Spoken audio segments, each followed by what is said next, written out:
Bonjour et bienvenue dans cette nouvelle vidéo culturelle. Il y a un peu plus d'un an, j'ai été invitée dans un podcast qui s'appelle Du fil à détordre. C'est un podcast qui a été créé par Pénélope Picard et Lénie Louisy Daniel, dans lequel ils invitent à chaque fois deux artistes et avec lesquels ils vont à chaque fois réaliser deux épisodes. La phase A va se concentrer sur le parcours culturel des invités et la phase B se recentrera plutôt sur une thématique. Avec mon ami avec lequel nous étions invités, nous avons parlé de l'expression de nos sentiments. Du coup, en écoutant son album, j'ai écouté une petite interview qu'il y a sur Basique, où elle dit que elle pensait pas qu'elle pourrait écrire un album avec du bonheur. Enfin, elle avait écrit des chansons parce qu'elle était triste, quoi, jusqu'à ce moment-là. Elle avait écrit son premier projet, c'était un projet qui était vraiment après une rupture amoureuse. Et là, d'arriver à faire un projet, en fait, alors qu'elle va mieux, qu'elle va bien, c'est pas quelque chose qu'elle avait expérimenté avant. Et elle savait pas forcément qu'elle était capable de le faire. Et je trouve ça super intéressant. Ok, en fait, dans la musique, je peux exprimer des sentiments négatifs, mais je peux aussi exprimer peut-être des sentiments positifs. Dans cet épisode, on s'est focalisé essentiellement sur l'expression de nos sentiments à travers les mots, à l'oral ou à l'écrit. Évidemment, dans un épisode d'une heure, on ne peut pas traiter tous les sujets, et c'est ce qui apparemment nous a le plus inspiré à ce moment-là. Pourtant, il y a 3 ans, quand j'ai traversé une période assez difficile, écrire ou m'exprimer à l'oral n'était pas du tout le moyen le plus approprié pour exprimer mes sentiments. Il y a des moments où ça peut être le cas, et d'autres où il faut trouver d'autres moyens pour extérioriser.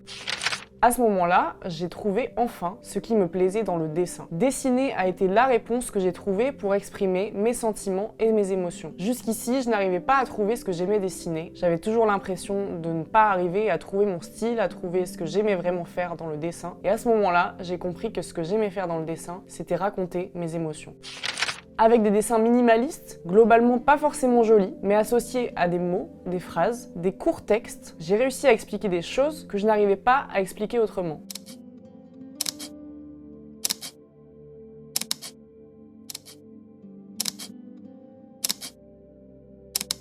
Alors aujourd'hui, j'avais envie de vous parler d'un livre qui utilise justement le dessin et les mots pour exprimer des émotions. Ce livre, c'est donc plus précisément une bande dessinée et il s'appelle « Dans mon cerveau comme à la maison ».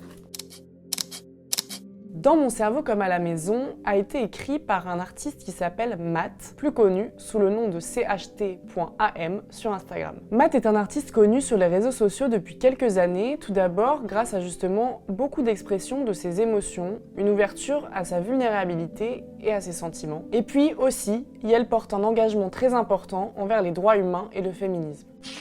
Dans mon cerveau comme à la maison, c'est un livre qui va parfaitement illustrer à quel point ce qui est intime est universel. Dans ce livre, Matt va nous parler essentiellement de son rapport à lui-même et aux autres. Beaucoup de thématiques douloureuses et difficiles vont être abordées, mais avec un ton si doux et si bienveillant que ce livre va vraiment nous faire du bien. On va se rendre compte dans tout ce qui nous est raconté que ça nous concerne soit nous-mêmes, soit quelqu'un de notre entourage. Ce qui va être nourrissant pour nous dans ce livre, c'est de découvrir différentes manières d'aborder la vie et d'aborder certains sujets que l'on connaît forcément. On va retrouver beaucoup de prises de recul par rapport à ces situations qui vont nous permettre de retenir des conseils et d'aborder parfois certaines situations avec plus de légèreté et d'humour. Par sa forme que je vais vous présenter ensuite, on va découvrir un récit à la fois inspirant et réconfortant.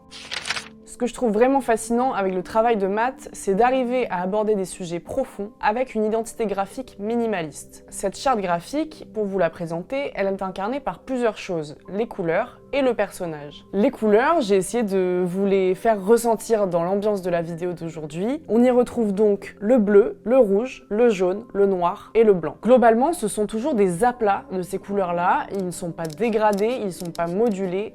Le rouge est toujours le même rouge, le bleu est toujours le même bleu, etc. Dans le livre, pour la première fois, on va découvrir 2 planches où on aura des dégradés de couleurs. Mais ce que je trouve surtout très pertinent, c'est d'arriver par des petits détails à exprimer des choses très fortes. Par l'utilisation de différentes textures, des brosses différentes, des pinceaux différents, l'ajout parfois de grains, de matière, avec une même couleur, on va pouvoir ressentir beaucoup de choses différentes. Et le deuxième point, c'est donc le personnage. Le personnage, c'est donc un bonhomme tout noir, qui parfois change de couleur, et qui en fait est un personnage qui va prendre des formes différentes, qui va pouvoir se mouvoir dans l'espace, moduler, se déplacer, dont les contours ne sont pas figés, un peu comme un Baba Papa finalement. Mais ce personnage, il a aussi une caractéristique très originale et très intelligente pour exprimer les émotions, c'est qu'il est à la fois triste et content. Deux yeux en haut, deux yeux en bas et une bouche au milieu. Dans un sens, il sourit, dans un autre, il ne sourit pas. Et je trouve ça très juste et très fort pour exprimer à quel point rien n'est figé. On est rarement 100% bien ou 100% mal. La plupart du temps, on se sent dans une fluctuation entre les deux, dans quelque chose de beaucoup plus voluptueux, dans une modulation permanente de nos émotions. C'est un personnage à la fois très simple, mais qui pour autant incarne une vraie sensibilité. Et puis il y a autre chose qui est très intéressant dans la forme, c'est que ce livre, c'est un livre qu'on va manipuler, un livre qu'on va parfois devoir tourner, parce que certains textes vont être écrits à l'envers et on va devoir retourner le livre pour lire la suite du texte. Encore une fois, je trouve que cette manipulation rentre complètement dans le sens du livre et du propos, c'est que le livre est en mouvement, comme nos émotions. Au niveau du récit, ce qui est très intéressant aussi, c'est qu'on a l'impression d'avoir deux narrateurs, deux échelles différentes de récit. On a l'écrivain qui nous conte l'histoire, comme si c'était l'encadré narratif qu'on voit généralement dans la bande dessinée, mais qui ici se retrouve un peu de la même manière sans l'encadrer. Et puis ensuite, on a le dessin qui illustre la situation. Et là-dessus, on a en fait un autre regard, une autre lecture. On a l'impression d'avoir un commentateur du livre qu'on est en train de lire qui est venu ensuite commenter ce qui a été produit, ou en train de nous aiguiller sur ce qu'on est en train de regarder. Au milieu des sujets parfois difficiles qui sont abordés, ce commentateur va venir ajouter des notes de légèreté avec des blagues, avec de l'humour, et nous permettre régulièrement de prendre du recul aussi par rapport à ce qu'on est en train de lire. Dans Mon cerveau comme à la maison est donc cette année son premier livre. C'est un livre dans lequel on rentre donc dans sa maison, son cerveau, sa maison. L'artiste construit le livre en 6 chapitres différents. Chaque chapitre représente une pièce de la maison et est associé à une thématique de vie. Dans un premier temps, nous aurons le salon qui représente les autres. Ensuite, nous entrons dans la chambre associée à l'intime. Troisièmement, nous avons la salle de bain qui, elle, incarne l'ego. Ensuite, la cuisine raconte les émotions. Le grenier, lui, est associé au souvenir. Et enfin, le jardin, on sort de la maison pour aller dans l'imagination. Pour vous présenter tout d'abord la forme, la manière dont est présenté le livre, ce que je trouve déjà très intéressant et très important dans la notion justement de maison, c'est que on rentre dans le livre dès lors qu'on ouvre la première page. Du début à la fin du livre, on est dans l'histoire, on est dans son cerveau, on est dans sa maison. Et puis ensuite, on va avoir le sommaire qui est donc d'une manière tout à fait originale puisque ça va être le plan de la maison. On y retrouvera donc les thématiques que je vous ai données dans les pièces qui y sont associées. Et puis quand on continue d'ouvrir, on va donc arriver sur le premier chapitre et le format du livre va se présenter comme ça. Vous le remarquerez donc directement, la forme employée ici n'est pas une forme classique de bande dessinée. On va pas avoir différentes cases sur une même page, mais chaque page sera une case en elle-même. Et parfois on aura même une double page dédiée à une case. C'est aussi par la diminution de ces éléments typiques de la bande dessinée qu'on va arriver à quelque chose de plus minimaliste et qui va se lire d'une manière complètement différente. Ici, l'encadré narratif et la mise en situation vont se retrouver sur la même page sans rien qui ne les sépare. Laissez-moi donc vous présenter le premier chapitre, Les autres. Si le chapitre s'appelle Les autres, c'est qu'évidemment, l'artiste va nous parler dans ce chapitre de sa relation aux autres. À la fois globalement, mais aussi, Yael va aborder le fait de se sentir différent et de subir du harcèlement scolaire. Ce qu'on va donc découvrir, c'est à la fois le récit d'un passé lointain, puis d'un passé plus proche, et maintenant du présent. On va voir cette évolution sur les impacts du harcèlement scolaire, cette évolution sur la relation qu'elle a avec les autres, la manière dont celle-ci a pu évoluer au fil des années, au fil du temps, la remise en question qui a pu avoir lieu, et c'est en ce sens-là que ça peut potentiellement nous inspirer. On peut se demander chacun, comment ai-je traité ce que j'ai vécu par le passé? Est-ce que j'ai souffert? À quel point j'ai souffert? Est-ce que je m'en suis soignée? Quelles sont les conséquences sur la personne que je suis aujourd'hui? Quelles sont les leçons que j'ai pu tirer s'il y en a? Quelles sont les souffrances que je vis encore au quotidien à cause de ça? Il y a un tas de questions qu'on peut se poser et qui sont intéressantes à se poser sur soi par rapport à des situations qui peuvent être similaires ou plus ou moins proches. Le deuxième chapitre, c'est l'intime, la chambre.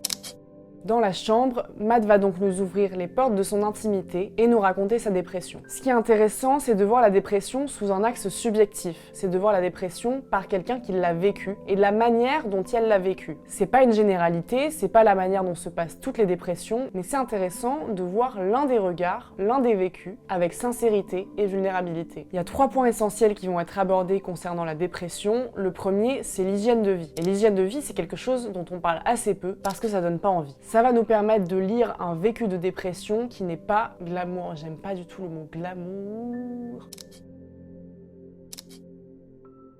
La deuxième chose, c'est l'isolement. Et l'isolement qui est ici montré comme quelque chose de déculpabilisant. Parce qu'aller mal et le partager nous fait ressentir qu'on est un poids pour les autres et donc ça nous rajoute un poids supplémentaire à nous-mêmes. Pour autant, je me permets de le rappeler parce que c'est primordial, si vous souffrez psychologiquement, si vous êtes atteint de dépression, il est primordial d'en parler et de communiquer. Je sais que demander de l'aide n'est pas toujours facile, mais c'est le premier pas et le plus grand que vous pouvez faire pour vous en sortir. En communiquant, vous vous rendrez compte que vous n'êtes pas seul et que beaucoup de gens peuvent vous accompagner. Et puis le troisième point, c'est quelque chose de très important aussi, c'est une forme de déréalisation de certains moments qui se sont produits. Dans un trou noir immense et dans une période de vie aussi sombre, il peut y avoir des moments oubliés, il peut y avoir des absences sur des souvenirs, il peut y avoir de grosses périodes qui semblent n'avoir jamais existé. Ensuite, le troisième chapitre, c'est la salle de bain, l'ego.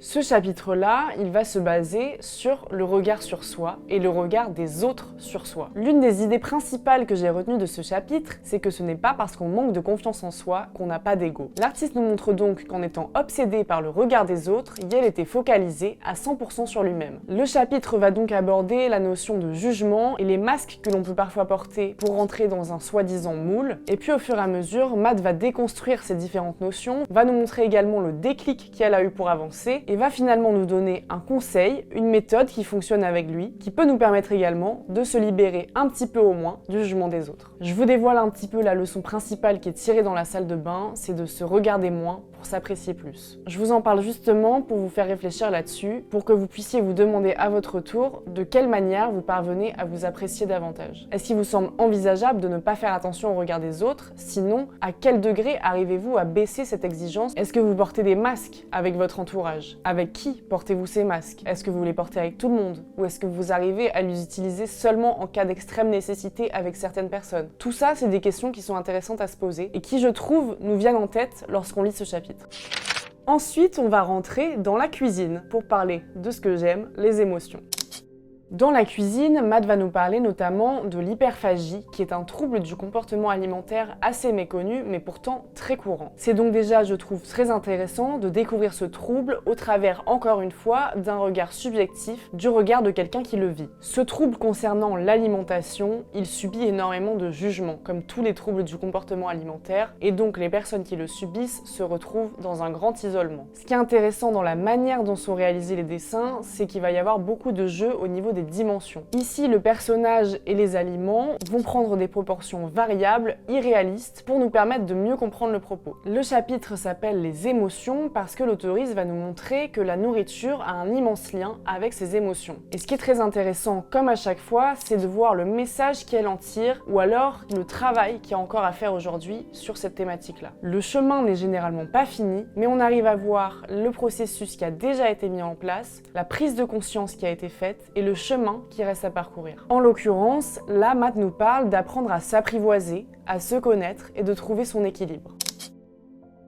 Alors ici, on va se demander, mais que fait-on de nos émotions? Comment digérons-nous nos émotions? Est-ce que comme Matt, nos émotions sont liées à la nourriture? Est-ce qu'elles sont liées à autre chose? Est-ce qu'elles sont liées au sport, au travail ou à autre chose encore? Que faites-vous de vos émotions? Le dernier espace à l'intérieur de la maison, c'est le grenier, les souvenirs. Les souvenirs, c'est une notion à laquelle j'accorde énormément d'importance et donc c'est un chapitre qui me touche beaucoup parce qu'il évoque plusieurs parties de vie, plusieurs moments de vie, à la fois positifs, douloureux, négatifs et souvent un mélange des deux. L'artiste va notamment nous parler de ses grands-parents, de ses souvenirs avec eux, mais également du deuil. Ce que j'aime beaucoup dans ce chapitre, c'est que ça va amener des réflexions sur la vie, sur le temps, sur le passé, le présent et le futur. En faisant une soupe avec toute cette nostalgie, Matt va en retirer le rapport qu'elle a avec la vie, le rapport qu'elle a avec le temps. Et ça va nous pousser également à nous interroger sur quel est notre rapport à nous vis-à-vis du temps. Comment nous sentons-nous par rapport à notre passé, notre présent, notre futur? Comment l'envisageons-nous? Où est-ce que nous mettons notre cerveau la plupart du temps? Est-ce que nous vivons plus dans le passé, plus dans le présent ou plus dans le futur? Est-ce que nous avons un équilibre qui nous convient entre les trois? Et pour vous montrer encore une fois que c'est un sujet qui m'intéresse, si vous remontez plus loin sur ma chaîne YouTube, vous trouverez une vidéo qui s'appelle justement Le temps. C'est une vidéo que j'ai réalisée il y a très longtemps, mais qui me plaît encore beaucoup aujourd'hui parce que j'y ai utilisé un audio d'une conversation que j'avais enregistrée entre deux proches à moi où ils parlaient tous les deux de leur rapport au temps. C'est comme ça qu'on voit une maturité et une personne qui évolue. Parce qu'elle arrive de plus en plus à concilier les choses. Elle se dit bon, j'ai fait ci, dans le passé. Là, je fais ci, mais il faut que je vois que demain, je fasse ça. Et c'est le travail de toute une vie quotidiennement aussi. Et c'est ça qui est génial, c'est que c'est toujours en constante évolution, quoi. Ça y est, on arrive au dernier chapitre, le jardin, l'imagination.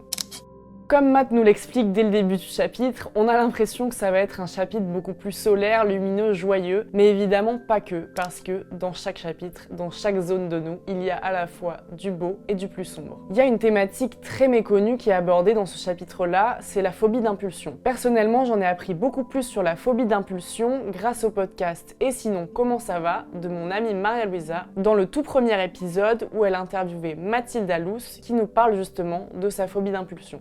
Une phobie de la peur d'être une sorte de sociopathe, tu vois. En fait, c'est pas la peur de la punition, c'est la peur de faire la chose qui punit. Enfin, la phobie d'impulsion, ça part d'un moment où on a ne serait-ce que conceptualisé le fait de faire le mal. On a trouvé ça tellement violent, tellement affreux, ne serait-ce que de le penser, que ça s'est cristallisé et que ça devient une pensée hyper récurrente parce qu'on n'a pas supporté le fait, ne serait-ce que d'avoir pensé à ça.